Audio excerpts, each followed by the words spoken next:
Affluence. Kung mali ako, thank you. Affluence, thank you. Tapos sinabi mo, affluence. Affluence. You know that word? Nakasabi ko lang yung Diyan na namin, sir. Influence? affluence. Influence. Great deal of money, tama. Hello, thank you very much. Diba? Sabi ko, mali ako, affluence, sinabi ko, affluence. Pwede sa akin, punta ka sa kawayan. At last month, may target na quota. So, meron? My target quota last month is 90, right? But I didn't get it.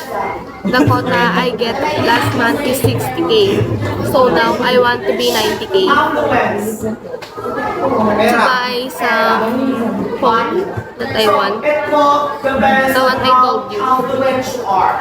Kumbaga, based on the economic standards you have, isipin mo, because we're capacitated to recover fast, that is also, we can recover. Talaga.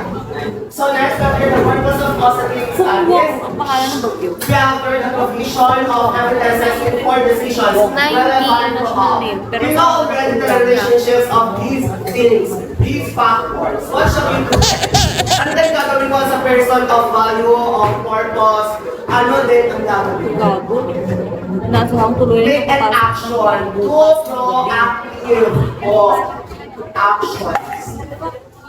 Make a change. Pag inakasiglakin na Diba? Meron kang kasama, like for example si Rachel. Kanabi na si Rachel, lalaan ko. Alam mo ang topic nila. Pero isipin mo, you know already that there is a problem regarding awareness. Anong gagawin mo? Matulog become one of the problems. No, Marty. And your gender.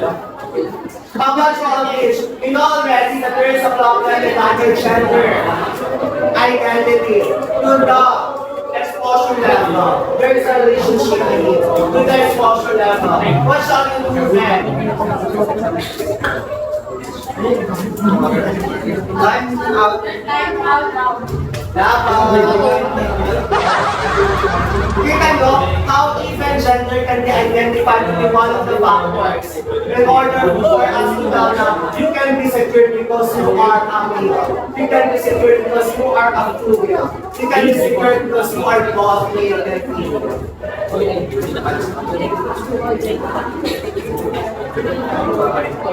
Listen, people. Provide evidence to inform decisions relevant to all.